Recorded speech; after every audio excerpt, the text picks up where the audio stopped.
झेलतो मी वार सारे आदराने.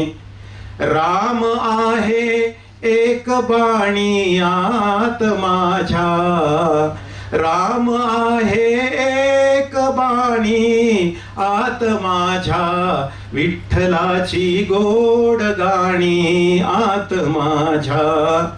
भास झाला कृष्ण रात्री भेटल्याचा, भास झाला कृष्ण रात्री भेटल्याचा.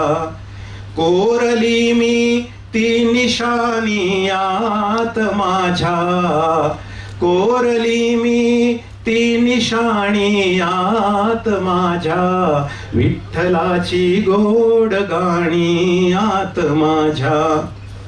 थांबवा रे कावड्यांनो बोंब तुमची, थांबवा रे कावड्यांनो बोंब तुमची. गाडली मी शापवाणी आत माझ्या, गाडली मी शापवाणी आत माझ्या, विठ्ठलाची गोड गाणी आत माझ्या. भंगलेल्या त्या कथेचे काय सांगू, भंगलेल्या त्या कथेचे काय सांगू. जीवनाची ती कहाणी आत माझ्या, विठ्ठलाची गोड गाणी आत माझ्या. आणि पुढचा शेर बघा. बंद केली लौकिकाची तीर्थयात्रा, बंद केली लौकिकाची तीर्थयात्रा. शोधले मी शुद्ध पाणी आत माझ्या, शोधले मी शुद्ध पाणी आत माझ्या, विठ्ठलाची गोड गाणी आत माझ्या. मती हे विश्वची माझे घर, ऐसी मती जयाची स्थिर, किंबहुना चराचर आपणची होय. केवढा दांडगा आत्मविश्वास या मराठी तथा संत साहित्यामध्ये आपल्याला दिसतो आहे. आणि म्हणून हे काव्य विश्वातलं जे काही मराठीपण आहे ते इथून येतं. पुन्हा काव्याबद्दल जर म्हणाल तर वाचे बरवे रसिकत्व, रसिकत्वी परतत्व स्पर्शू जैसा. वाचे बरवे कवित्व, कवित्वी बरवे रसिकत्व, रसिकत्वी परतत्व स्पर्शू जैसा. अशा पद्धतीने प्रत्येक शब्दाबद्दल संतांनी आपल्याकडे चिंतन सांगून ठेवलंय. माऊली एके ठिकाणी सहज म्हणतात, म्हणजे प्रमाण देताना त्यांच्याकडे शब्दांची एवढी समृद्धता आहे. म्हणजे आपले विद्यार्थी खरं तर यांनी ज्ञानेश्वरी वाचल्यानंतर काय होईल किंवा गाथा वाचल्यानंतर काय होईल, किती सहज उदाहरण आहेत बघा. आपण रोज चंद्र पाहतो. माऊली म्हणतात चंद्र तेथ चंद्रिका, चंद्र तेथ चंद्रिका, शंभू तेथ अंबिका, आणि संत तेथ विवेका असने कीजे. हे संतांचं योगदान आहे. संत कोणाला म्हणावं तर जग, म्हणजे त्यांनी असं मुक्ताबाई सहज म्हणतात की जेणे जग बोलणे सोसावे त्यालाच संत म्हणावे. किंवा संत म्हणताना असं पण म्हटलेलं आहे बघा, संत साहित्यामध्ये जेव्हा संतांची व्याख्या आपल्याला येते तर संत हा एक स्थायी भाव आहे, संत हा एक स्वभाव आहे, संत हे एक आपलं जगणं आहे. फक्त पांढऱ्या पोशाखातले, हातात टाळ असलेले, गळ्यात विणा असलेले आणि फक्त टिळागंध लावलेले म्हणजे संत नव्हे. परंतु माऊली सहज म्हणतात की जर जिथे चंद्र आहे तिथे चंद्रिका असतेच, जिथे शंभू आहे तिथे अंबिका असतेच. म्हणजे आपलं सौभाग्य घेऊन जगणारी ही जर मंडळी असतील तर जिथे संत आहे तिथे विवेक हा सौभाग्याचं अलंकार म्हणून शोभला पाहिजे. अशा पद्धतीने संतांनी आपलं जगणं हे अधिक सुकर केलं. आणि म्हणून मराठीबद्दल मी म्हटले, साहित्याबद्दल म्हटले, विश्वाबद्दल मी त्याचं प्रमाण दिलं, संतांबद्दल दिलं. साहित्य जे स्वतःचं हित जपायला सहकार्य करतं ते साहित्य, आणि हे साहित्य संतांमुळंच आपल्या मराठीला प्राप्त झाले यामध्ये अजिबातही किंवा तीळ मात्रही शंका नाही. महाराष्ट्राची अस्मिता, आपुली मराठी भाषा, लाभावी अभिजातता, मनोमणी अभिलाषा, असं आपलं सगळ्यांचं स्वप्न होतं. कारण मराठी कशी होती, कशी आहे, मिथुली आणि मवाळ, शब्दा शब्दांत कानोसा, निर्भीडनी परखड, जना मनाचा आरसा. संतांच्या साहित्यामध्ये सरांनी म्हटल्याप्रमाणे ओवी अभंग गवळण शेर भारूड गझल, ओवी अभंग गवळण शेर भारूड गझल, लेखन निबंध बातमी कथा चरित्री मजल, वृत्त अलंकार गुण परिपूर्ण व्याकरण, संस्कृतीचं संवर्धन मनोमणी जागरण. आणि म्हणून किती थोरवी वर्णावी राजभाषेच्या पाऊली, दर्जा प्राप्त अभिजात शुभ चिंतन माऊली, दर्जा प्राप्त अभिजात शुभ चिंतन माऊली. म्हणजे अभिजाततेचा दर्जा मिळण्यासाठी मी द्विरुक्ती करत नाही आपल्या उदाहरणांची, परंतु मूळ बीज म्हणजे जरी नाणेघाटातलं असलं तरी नाणेघाटातलं ते जो काही मूळ शिलालेख आहे तिथून पुढे पुन्हा किती परकीय आक्रमणं झाली, किती आपल्याला प्रतिकूल परिस्थितीला सामोरं जावं लागलं, परंतु ही भाषा आपली जिवंत ठेवली, ती संतांनी ठेवली आणि संतांनी अनेक पद्धतीने ती व्यवहारात आणण्यासाठी आपल्याला मार्गदर्शन केलं. कारण सगळे संत म्हणजे अगदी असं म्हणाल ना तर या संत साहित्यामध्ये आपल्याला काय काय सापडतं, तर या संत साहित्यामध्ये आपल्याला समानता सापडते, श्री सबलीकरण सापडतं. उदाहरणाशिवाय आम्ही बोलतच नाही कारण समोर गुरुवर्य बसलेले आहेत. नामदेव कीर्तन करी पुढे नाचे पांडुरंग, नामदेव कीर्तन करी पुढे नाचे पांडुरंग, जनी म्हणे ज्ञानदेवा बोला तुम्ही अभंग. 13व्या शतकातलं हे दृश्य फक्त आपण डोळ्यासमोर आणूया की संत नामदेव कीर्तन करतायत, जिथे देव प्रत्यक्ष सहभागी आहेत आणि एक त्या अर्थाने दासीचं काम करणारी जनाबाई कोणाला आदेश देतात, ज्ञानदेवांना. आणि काय आदेश देतात तर बोला तुम्ही अभंग. यापेक्षा वेगळी स्त्री सबलीकरणाचं उदाहरण कुठे? हे आपल्याला संत साहित्याने दिलं आणि मग आपलं स्त्री चळवळ, स्त्री साहित्य ही जी काही पाळंमुळं आहेत ती तिथे आहेत. किंवा माझी मुक्ताई मुक्ताई 10 वर्षाचं लेकरू, चांग देव योगी यानं तिला मानल रे गुरु. आपल्या बहिणाबाई सांगून जातात की 10 वर्षाचं लेकरू 1400 वर्षाच्या योग्याचं गुरुपद स्वीकारते, निभावते आणि जगाला किती उत्तम उदाहरण देते. हे संत साहित्यातून आपल्याला कवितेच्या माध्यमातून आपल्यापर्यंत आलेलं आहे. आपल्याला पर्यावरणाचं महत्व सांगणारी ओवी आपण मगाशी म्हटलीच, मी ती विरुक्ती करत नाही, परंतु पुन्हा संत तुकाराम सुद्धा सांगतात ना की वृक्षवल्ली आम्हा सोयरे वनचरे, पक्षी सुस्वरे आळविती. आता एक थेरपी आली आहे बघा, म्हणजे सध्याच्या वातावरणामध्ये की कृषी पर्यटन आणि मग निसर्गात जायचं आणि मग त्या सगळ्या झाडामाडांमध्ये राहायचं आणि मग झाडांना आलिंगन द्यायचं आणि पक्ष्यांची शीळ कानावर घ्यायची. आपले संत तुकाराम हे त्यांच्या काळातच भंडारा डोंगरावर त्यांचं अधिष्ठान होतं आणि सांगतायत की वृक्षांना सोयरे माना, पक्ष्यांना आपलंसं करा. म्हणजे हे संतांनी आपल्याला एक प्रकारची दूरदृष्टी दिलेली आहे. आपलं विज्ञानाच्या बाजूने जर आपण जाऊ तर वैज्ञानिक दृष्टिकोन देणारा एक जो काही अभंग आहे संत सोयराबाईंचा, मला त्याला स्पर्श करून पुढे जाणं क्रमप्राप्त आहे. सगळीकडे सगळ्याच समाजात आत्ता इकडे म्हणजे आपल्या भारतात, परदेशात सगळीकडेच काही ठिकाणी खूप जास्त प्रमाणात, काही ठिकाणी कमी प्रमाणात पाळीबद्दल फारसं बोललं जात नाही. त्याला अशुभ मानलं जातं. बाईची जात म्हणून हिणवलं जातं. दुय्यम नाही, पार अगदी टोकाचं सुद्धा त्या बाईला काही किंमतच नसते. पण संत सोयराबाई आपल्याला 13व्या शतकात सांगून जातात. कारण संत सोयराबाई, संत ज्ञानदेव, संत नामदेव, जनाबाई, चोखोबा हे सगळे समकालीन संत आहेत.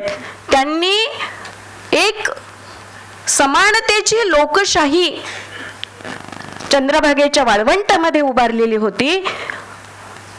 सोयराबाई असं म्हणतात, देहासी विटाळ म्हणती सकळ, आत्मा तो निर्मळ शुद्धबद्ध. देहीचा विटाळ देहीच जन्मला, सोवळा तो झाला कवण धर्म.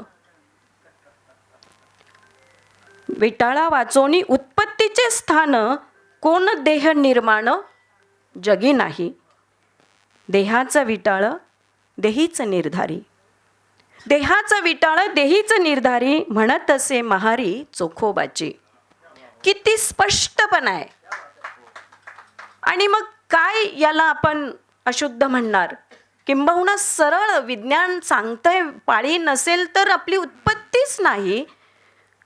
आणि तरी आपण याला शूद्र, अभद्र, आणखीन काय काय म्हणायचं नाही ना. आपल्या संत कवयित्रींनी याला किती पाठबळ दिलंय आणि उदाहरणासहित म्हटलंय. पुन्हा चोखोबाची महारी असं त्याच्यामध्ये त्यांनी स्वतःचा उल्लेख केलाय. म्हणजे हे सगळं आपल्याला प्रमाण आहेत, हे सगळे संदर्भ, आणि हे प्रमाण धरूनच इथून पुढे आपण अशी वक्तव्य केली पाहिजेत. आणि समाजामध्ये जगताना आपलं संत साहित्य आपल्या पाठीशी आहे, या अगदी आपण म्हणूया धाडसाने वाटचाल झाली पाहिजे. संत साहित्याने जसं सरांनी सांगितलं की साहित्यातले म्हणजे कवितेतले, मी कवितेच्या बाजूने जे बोलते, किंवा कवितेला काय दिलं संतांनी, तर अभंग दिला, ओवी दिली. म्हणजे ओवी ज्ञानेशाची, अभंग तुकयाचं हे नक्कीच आहे. पण नाथांची गवळण आहे, भारूड आहे, पिंगळा आहे. आता तो पिंगळा किती प्रसिद्ध झाला आहे. पिंगळा म्हटलं की विशाल महाराज खोले, आणि मग तो एवढा मोठा जनसमुदाय. पण तो पिंगळा, पिंगळा महाद्वारी बोली बोलत देखा, पिंगळा महाद्वारी डोर फिरवितो डुगडुग ऐका, पिंगळा महाद्वारी. पण यांनी त्या पिंगळ्यातून सांगितलंय काय? बाई ग, शेजारचा जर कोणी असा वेगळ्या नजरेने पाहत असेल तर तिथून तू सावध राहा. हे एकनाथ सांगतात आपल्याला. म्हणजे आजही आपल्या पुढे असे अनेक असंख्य प्रश्न उभे आहेत.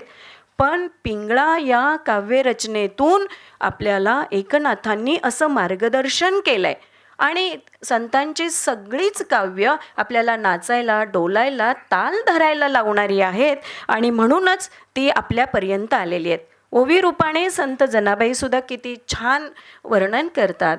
सुंदर माझं जात ग फिरे बहुतुके, सुंदर माझे जाते ग फिरे बहुतुके, ओव्या गाऊ कौतुके तू ये रे बा विठ्ठला, ओव्या गाऊ कौतुके तू ये रे बा विठ्ठला.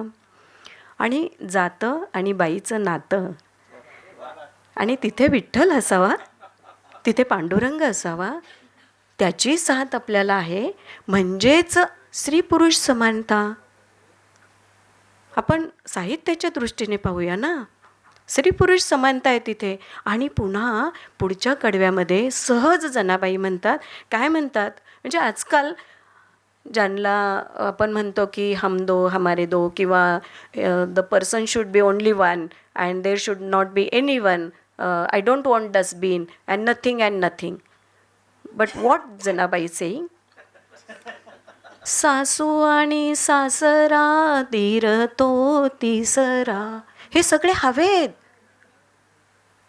म्हणजे आपल्याला विभक्त कुटुंबापेक्षा संयुक्त कुटुंबाची संकल्पना, सासू आणि सासरा दीर तो तिसरा, ओव्या गाऊ भरतारा तू ये रे बा विठ्ठला ओव्या गाऊ भरतारा तू ए रे बा विठ्ठला. तर असं हे वेगळं वेगळं पत्र आपल्याला संत साहित्याने दिलं. चांगदेव पासष्टी काय काय म्हणजे हे जे योगदान आहे संत साहित्याचं, तर कवितेतून पत्र लिहिता येतं हे तेव्हा एका महापुरुषाने एका योगी पुरुषाला हे सांगितल्याचा संदर्भ आपल्याला संत साहित्य देतं. मी फार प्रमाणं देत नाही तुम्हाला, सगळ्यांना ते पाठ आहेत, पण आपण आरत्या म्हणतो, आपण श्लोक म्हणतो, हे सगळं म्हटल्यावर आपल्याला मनःशांती लाभते.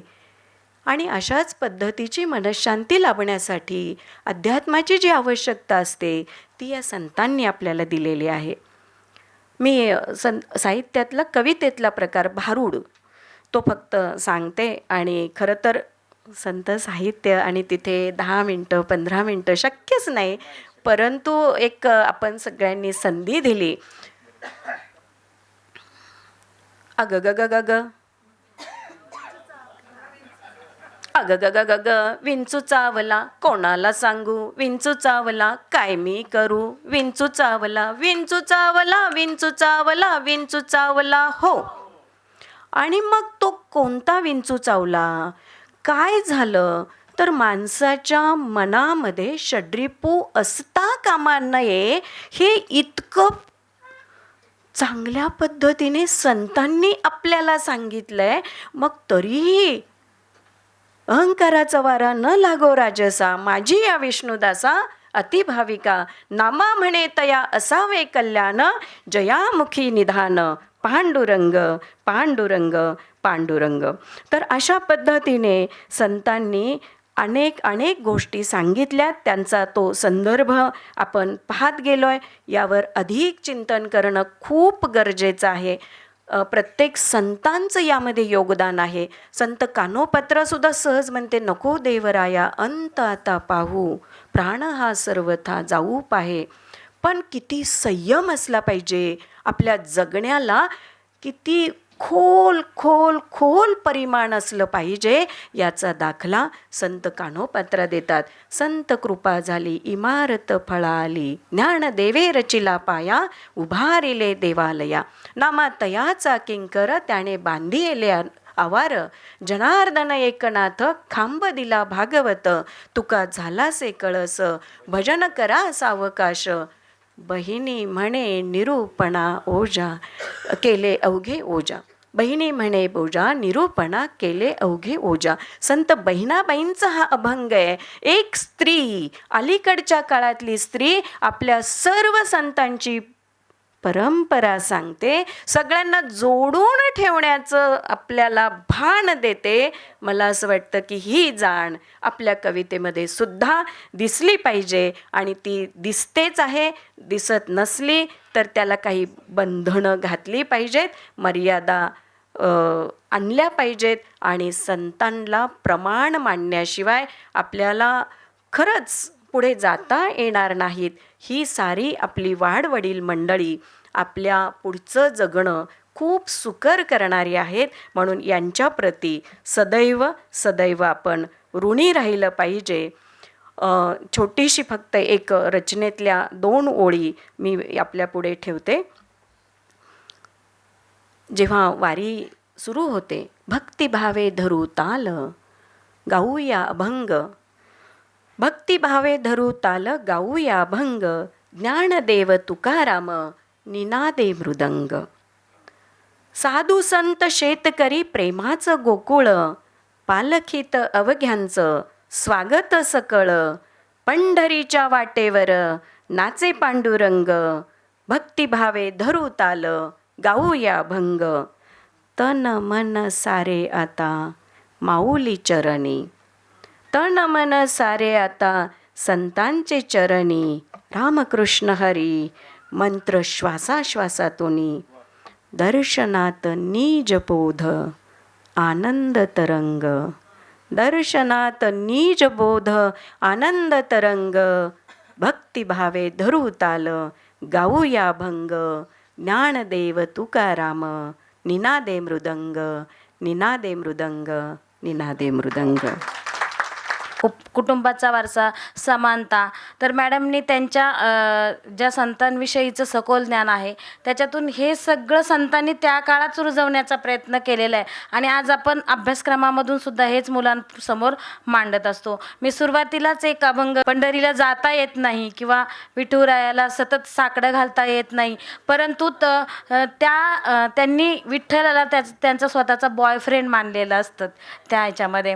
तर अशा प्रकारे आपण सर्वजण संतांचे पाईकच आहोत किंवा संतांची लेकरं आहोत आणि संत साहित्याचा अभ्यास करून आपण असंच सखोल मार्गदर्शन समाजाला देत राहिलो तर ह्या संप्रदायाचा वारसा असाच पुढे चालत राहील.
खरं तर मी हास्यकवी नाही, पण हास्यकविता आज पहिल्यांदा तुमच्यापुढं सादर करतोय.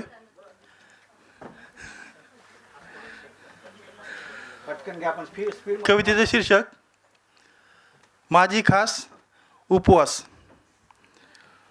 उपवासाचा दिवस भाई माझ्यासाठी असतो खास. उपवासाचा दिवस भाई माझ्यासाठी असतो खास. दिवसभर खाणे चालू नावाला असतो उपवास. सोमवार महादेवाचा वार. सोमवार महादेवाचा वार. निर्जल आणि निरंकार. डोक्याला उगाच भार. उपवास होतो गार. मंगळवार आई देवीचा. मंगळवार आई देवीचा आनंदी मनाने धरतो. फळ आणि दूध भरपूर दिवसभर मी चरतो. गुरुवार मात्र गुरुचा व्रत. गुरुवार मात्र गुरुचा व्रत. नामजप करतो दत्त साई. दिवस लोटतो कसा बसा. दिवस लोटतो कसा बसा. अंधार पडतोच करतो घाई. शनिवार मात्र जय हनुमान. शनिवार मात्र जय हनुमान. डोळ्यासमोर फराळाची खाण. खाताना तर नसतेच भान. खाल्ल्यावर मात्र असते उपवासाची जाण. हल्ली कधी आता मी उपवासच धरत नाही. हल्ली कधी आता मी उपवासच धरत नाही. आणि धरला कधी मनापासून तर दिवसभर चरत नाही. धन्यवाद. शेगडीला चूल म्हणे गॅस शेगडीला सांग आता कशी जिरली. चूल म्हणे गॅस शेगडीला सांग आता कशी जिरली. सगळ्यांचीच भिस्त आता माझ्यावर उरली. सगळ्यांचीच भिस्त आता माझ्यावर उरली. तव्यावरच्या भाकरीला चव अशी लय भारी. तव्यावरच्या भाकरीला चव अशी लय भारी. शिजलेल्या मटणावर गरम गरम रस्त्यावर ताव मारतात सारी. रविवार आहे ना म्हणूनच मी अगोदर क्षमा मागितली. खऱ्या अर्थाने कशी काळवंडलीस तू ग. चूल म्हणते शेगडीला कशी काळवंडलीस तू ग खऱ्या अर्थाने गॅसवर. कशी काळवंडलीस तू ग खऱ्या अर्थाने गॅसवर. साऱ्यांचीच नजर वळली मातीच्या चुलीवर. साऱ्यांचीच नजर वळली मातीच्या चुलीवर. पूर्वीचे दिवस पुन्हा आठवले जातात ना. पूर्वीचे दिवस पुन्हा आठवले जातात ना. इतिहासाची पुनरावृत्ती होत असते म्हणतात ना. इतिहासाची पुनरावृत्ती होत असते म्हणतात ना. लढाईने काय परिस्थिती झाली. लढाईने काय परिस्थिती झाली. स्वारी कुंभारवाड्यात आली. लढाईने काय परिस्थिती झाली. स्वारी कुंभारवाड्यात आली. आणि जुनी मन खरी ठरली घरोघरी मातीच्या चुली. जुनी मन खरी ठरली घरोघरी मातीच्या चुली. धन्यवाद. माझं नाव देवेंद्र गावंडे. माझ्या कवितेचा शीर्षक आहे चिकन मटन.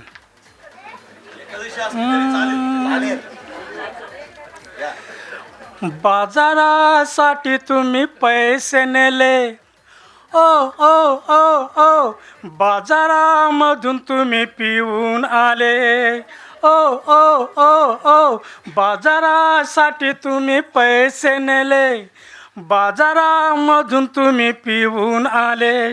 मग भाजीला काय मी डोंबलं करू, ओ ओ ओ ओ ओ अग चिकन कर, अग मटन कर, ओ अग चिकन कर, अग मटन कर, अग मटन कर, अग चिकन कर. बाजारासाठी तुम्ही पैसे नेले, बाजारामधून तुम्ही पिऊन आले.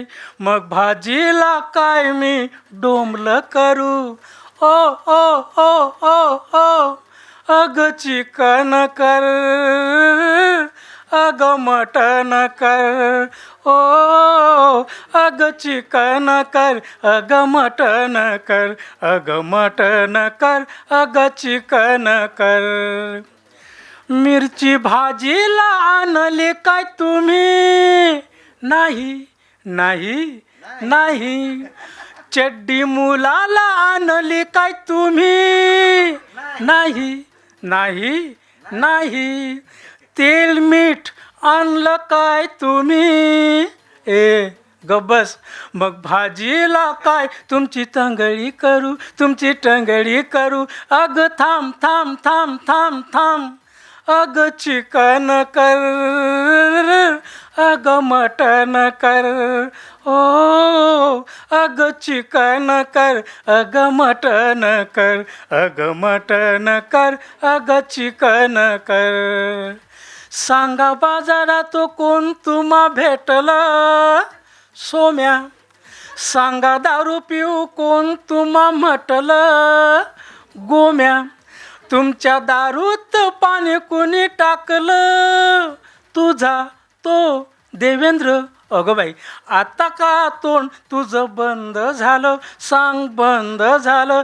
प्या प्या प्या तिकडे मरा, अग चिकन कर, अग मटन कर, ओ अग चिकन कर, अग मटन कर, अग मटन कर, अग चिकन कर. बाजारासाठी तुम्ही पैसे नेले, बाजारामधून तुम्ही पिऊन आले. बाजारासाठी तुम्ही पैसे नेले, बाजारामधून तुम्ही पिऊन आले. मग भाजीला काय मी डोंबलं करू, ओ ओ ओ ओ ओ अग चिकन कर, अग मटन कर, ओ अग चिकन कर, अग मटन कर, अग मटन कर, अग चिकन कर. धन्यवाद धन्यवाद धन्यवाद. यात कष्ट तुझे जाणतो तुझाच देह, सरकारला कसा पोहोचेना तुझ्या वेदनांचा दाह, सरकारला कसा पोहोचेना तुझ्या वेदनांचा दाह. गालावरील हसू तुझ्या ओठानाडच विरत, गालावरील हसू तुझ्या ओठानाडच विरत. दुःखाचे हे अश्रू तुझ्या पापण्यांमध्ये भरत, दुःखाचे हे अश्रू तुझ्या पापण्यांमध्ये भरत. संसारातील सुखांना तू काळ्या मातीत गाडलंस, संसारातील सुखांना तू काळ्या मातीत गाडलंस. तू पिकवलेल्या सोन्याला मात्र या सरकारनं कवडी मोलभावानं बाजारात सांडलं, तू पिकवलेल्या सोन्याला मात्र या सरकारनं कवडी मोलभावानं बाजारात सांडलं. तू आहेस म्हणूनच आज अस्तित्वाला आमच्या चमक आहे, तू आहे म्हणूनच आज अस्तित्वाला आमच्या चमक आहे. तुझ्या कष्टाच्या घामामुळेच धरती आज जिवंत आहे, तुझ्या कष्टाच्या घामामुळेच धरती आज जिवंत आहे. कष्ट तुझे अफाट आहे फक्त खंबीरपणाचे अमृत पे, कष्ट तुझे अफाट आहे फक्त खंबीरपणाचे अमृत पे. तूच जगाचा पोशिंदा आहे हे मात्र ध्यानात घे, तूच जगाचा पोशिंदा आहे हे मात्र ध्यानात घे. मुलाबाळांच्या स्वप्नांना तू झाडावरती टांगू नकोस, म्हणजे आत्महत्या करू नकोस. मुलाबाळांच्या स्वप्नांना तू झाडावरती टांगू नकोस. येईल राज्य तुझंच गड्या, आस मात्र सोडू नकोस. येईल राज्य तुझंच गड्या, आस मात्र सोडू नकोस. धन्यवाद. अजून यौवनात हाती काठी मुखात कवळी बागेमध्ये फिरते. हाती काठी मुखात कवळी बागेमध्ये फिरते. उरले सुरले दात चाचपत चणे खायचे म्हणते. अशी कशीही चळू लागली, अशी कशीही चळू लागली म्हाताऱ्यांची जोडी. पाणी पुरी न खाती रगडा वडापावही चुरते. पै पैशांचा हिशेब लावत, पै पैशांचा हिशेब लावत आयुष्याची कसरत. सरणावरती जातानाची देणी चुकती करते. कधी न चुकले वेळापत्रक, कधी न चुकले वेळापत्रक तपासणी ही नियमित. कधी न चुकले वेळापत्रक तपासणी ही नियमित. गोड सोडले तेल टाळले दुखणी मुळी न टळते. नाही उरली इच्छा कसली, नाही उरली इच्छा कसली पैल तीराला जाऊ. नाही उरली इच्छा कसली पैल तीराला जाऊ. जाता नाही आनंदाचे साक्षी होऊ जगती. घेऊ गोळी जास्तीची, घेऊ गोळी जास्तीची पण करू दिवाळी यंदा. घेऊ गोळी जास्तीची पण करू दिवाळी यंदा. कितेक गेले थोडे उरले मुखात लाडू भरते. खीर वडे अन नको कावळा, खीर वडे अन नको कावळा पैल गाठला मनात. खीर वडे अन नको कावळा पैल गाठला मनात. श्राद्ध पक्षही नका करू रे देखावा तो जगती. श्राद्ध पक्षही नका करू रे देखावा तो जगती. धन्यवाद.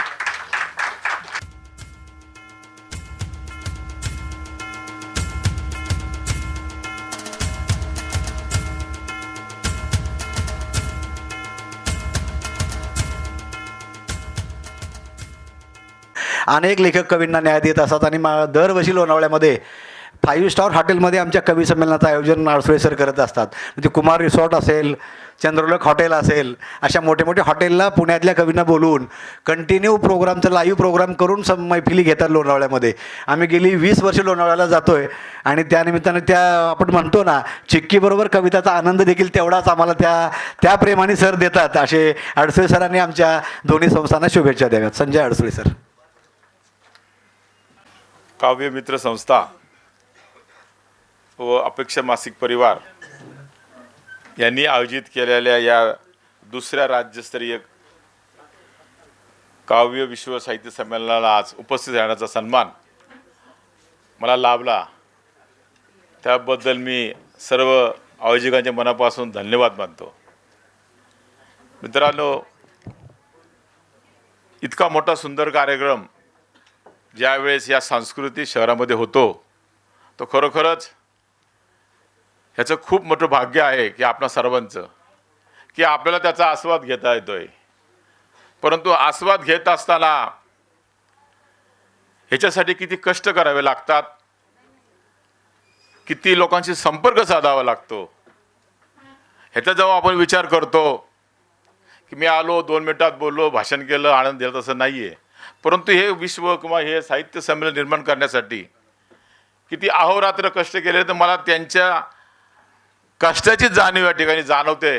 आणि मी त्याचाच बसल्यापासून विचार करत आहे की खरोखरच असे भाग्यवान मित्र, असा भाग्यवान परिवार मला लाभला. मी मनापासून त्यांचे मनापासून धन्यवाद मानतो आणि मला इथं बोलल्यामुळे सर्वांचे आभार मानून थांबतो. जय हिंद, जय भारत.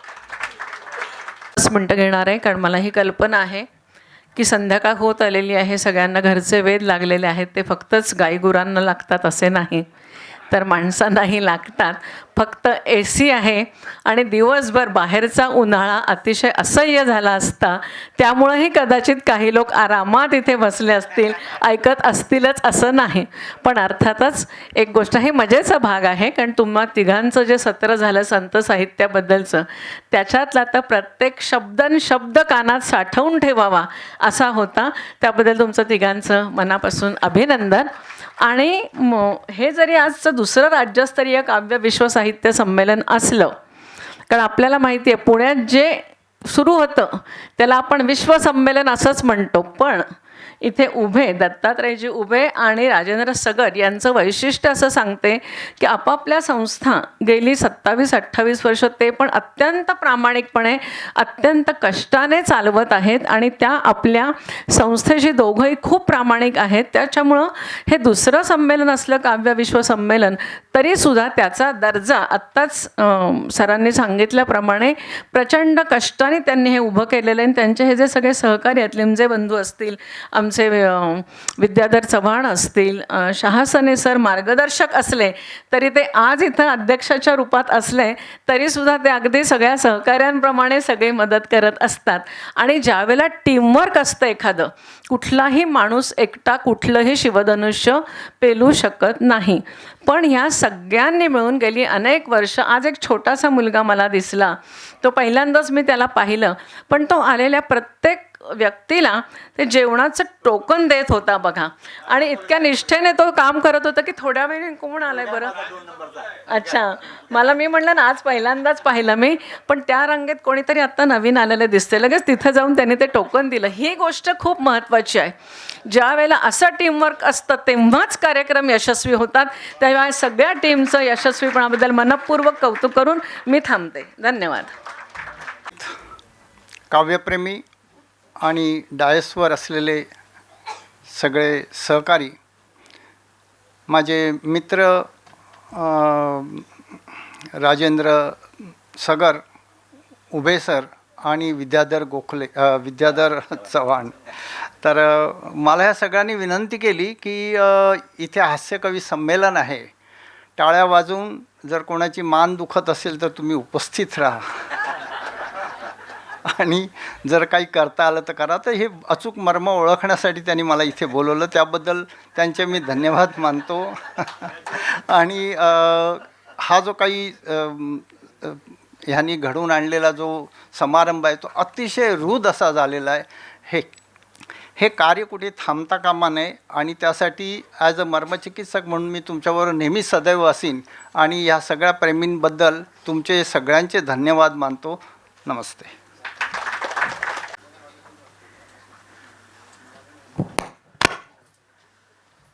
हल्ली सगळीकडे हास्य क्लब निघालेत. लोक पहाटे बागेत जमतात, खदा खदा असतात, आरोग्याला चांगलं असतं. आणि ते ॲक्युप्रेशरचं एक शास्त्र असतं की असं हातावर हात मारलं की आपलं आरोग्य सुधारतं म्हणतात. म्हणून एका कवीने म्हटलेलं आहे, खरं म्हणजे कवीने काय म्हटलेलं नाही, मीच म्हटलेलं आहे की इतके खळखळून हसा की जल्लोष झाला पाहिजे आणि इतका जोरदार टाळ्या वाजवा की जोशालासुद्धा जोश आला पाहिजे. इथं सभागृहात मंडळी बरीच आहेत, परंतु मध्ये मध्ये खुर्च्या रिकाम्या आहेत आणि विनोदाला दाद द्यायची असली ना तर एकत्र बसलं तर जास्त मजा येते असं आहे. तेव्हा ज्यांना शक्य असेल त्यांनी सगळ्यांनी पुढे या. आपला महाराष्ट्र सगळा मागे राहतो, त्यामुळे सगळ्यांनी पुढच्या रांगेमध्ये येऊन बसा, म्हणजे तुम्हाला जास्त आनंद घेता येईल. जितक्या जवळून तुम्ही बघाल तितक्या. शक्यतो पुढे या सगळ्यांनी. पुण्यात कसं आहे, काही लोक हिशेब करतात, जरा मागं बसू, थोडा वेळ बरं वाटलं तर ठीक आहे, नाही तर मागच्या मागे सटकायला बरं. तसं काय होणार नाही आहे. कथाकाव्य आहे, कथाकाव्य म्हणून ना. त्याचं शीर्षक आहे गुगली. महिला मंडळाची सभा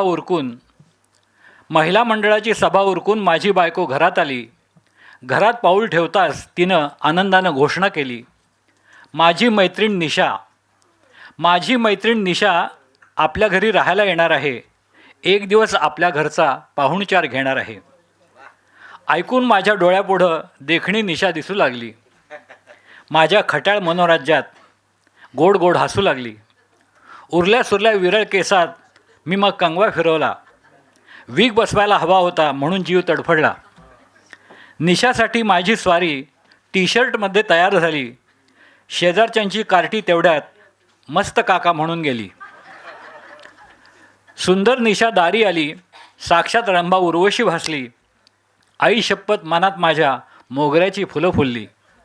फळीवरचा डबा काढा बायकोनं हुकूम केला.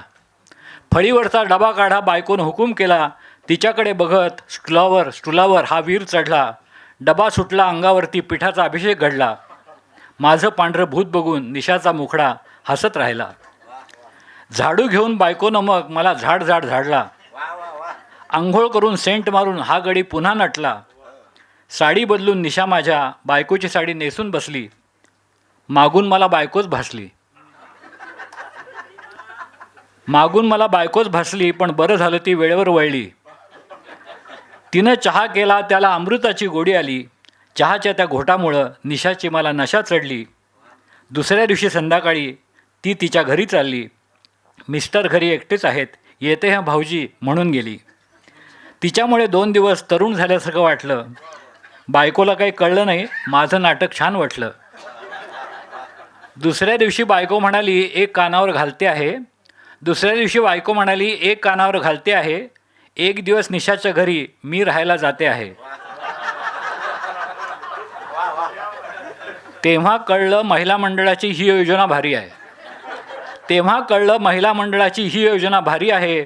पुढचे 2 दिवस आता तिच्या नवऱ्याची बारी आहे. धन्यवाद. वटवट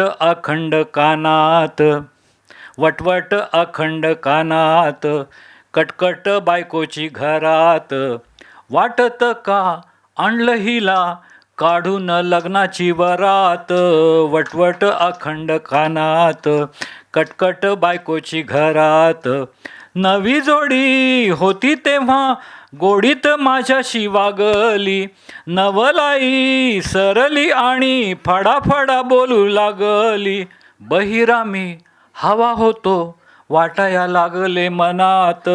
वटवट अखंड कानात. पूर्वी तिला मनी माऊ म्हणायचो मी प्रेमात. मनीची झाली वाघीण ती उंदीर मी तिच्या पंजात. गुरगुरते तेव्हा माझ्या धडकी भरते उरात. कटकट बायकोची घरात. बाजारात मला जणू ओझ्याचा बैल ती मानते. रोज पालेभाजी खायला मला घालते. बैलापरी वाटे मला चरून यावे रानात. कटकट बायकोची घरात. आता बायकांना माहेरचा गर्व फार असतो. माहेरचा गर्व तिला सांगते ठासून तोऱ्याने. म्हशी सुद्धा म्हणे तिथे असती गोऱ्या रंगाने. बैल म्हणे फसतात बघून म्हशींना गोठ्यात. कटकट बायकोची घरात. दिवाळीच्या पाडव्याला फासते मला उठणे. बाकी मग वर्षभर उगारते ती लाटणे.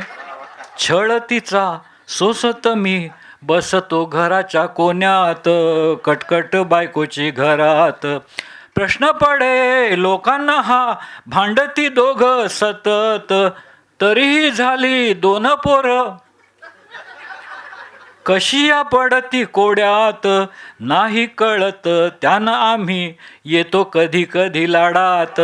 कटकट बायकोची घरात. भांडखोर शेजारीनं तिचा पती गेला पळून.